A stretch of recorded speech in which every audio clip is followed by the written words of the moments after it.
Hey guys, welcome back to the channel. We are back at the drag strip. We're going to see if our new intake manifold is any better. We swapped from the Weiand Action Plus to the Edelbrock Performer RPM Air-Gap. Not sure we're going to see it best today. It is really hot, but the car usually runs pretty good in the heat anyways. Also, Andrew is here in his 68 Chevelle, so hopefully he can get his 11-second time slip. If not today, then he is going to BC. With the better air there, I'm sure he'll hit his 11, so we'll keep track of that. But we're going to get the car set up and into the staging lanes.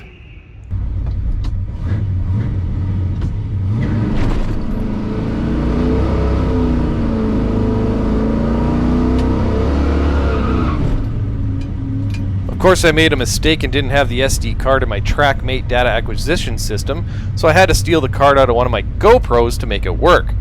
This meant I didn't have my shift points and car information set up.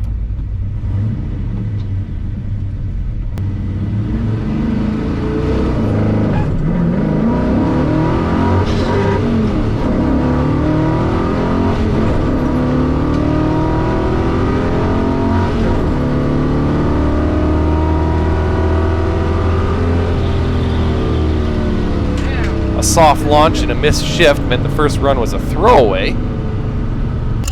A popular car at the local car meets made its first passes down the track.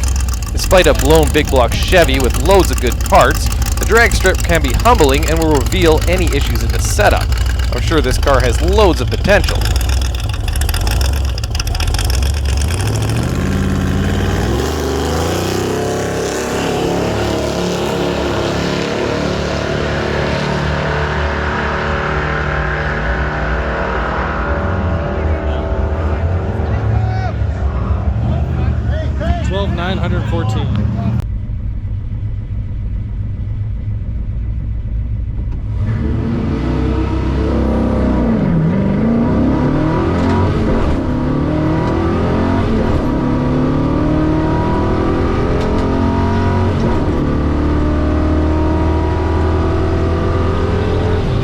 Again, way too soft on the launch, but I hit the gears this time, though I knew I'd have to make another pass. Andrew had a new set of Hoosier slicks. A slow 60 foot for his car meant he was a couple of tenths off of what he'd expect.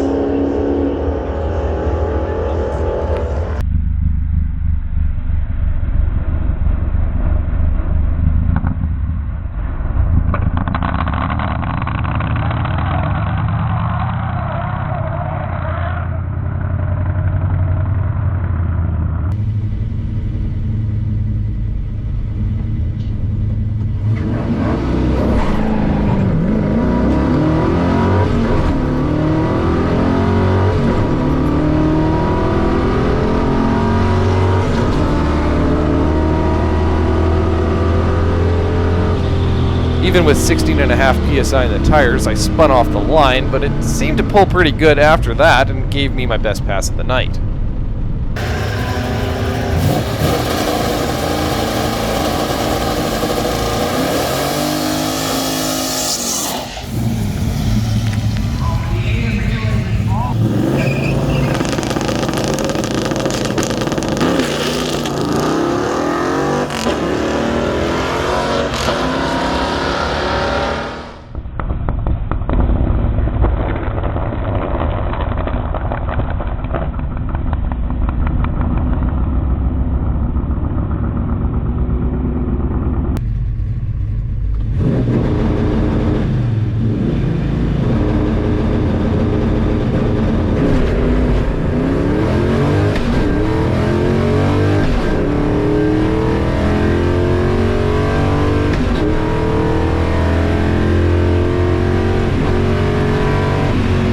Andrew did some bracket racing and had a small lift at the top end, but still ran a 1220.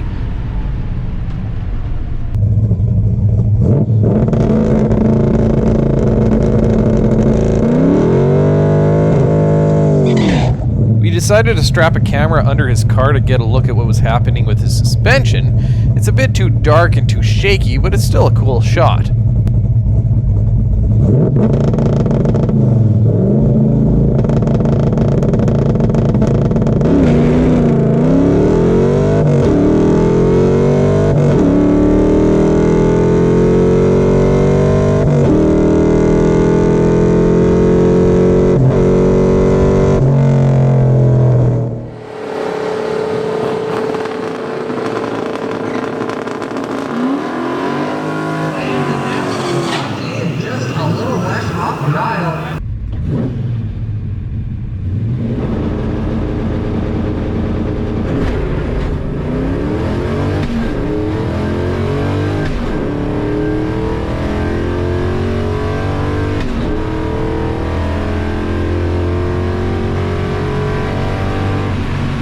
Andrew's final pass again didn't have a great 60 foot, so he didn't improve on his times.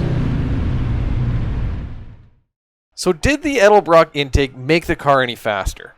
Well, if we go back 1 year ago when we had nearly identical weather conditions and we compare our third run of 12.927 with the 12.960 from 2021, we can see an increase in trap speed as well as slightly faster increments. For example, a 4604 back half versus a 4625.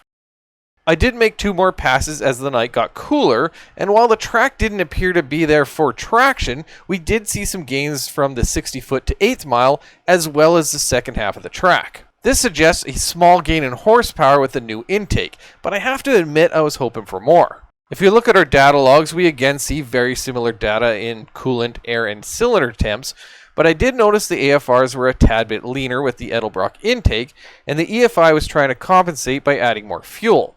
I'll likely add 4 or 5% more fuel in the tune at wide open throttle to adjust for this, and hopefully pick up a little more power. If we look at how Andrew's night went and compare it with his 1208 run a year ago, we actually can see his car ran pretty strong, but traction was a struggle for him as well. Also, I should note he had his valve lash backed off, which when set to kill is worth 25 to 30 horsepower on the engine dyno. Surely 11s are in his future with better traction, adjusted valve lash, and at a faster track. Of course, if you liked the video, hit the thumbs up, subscribe for more videos, and thanks for watching.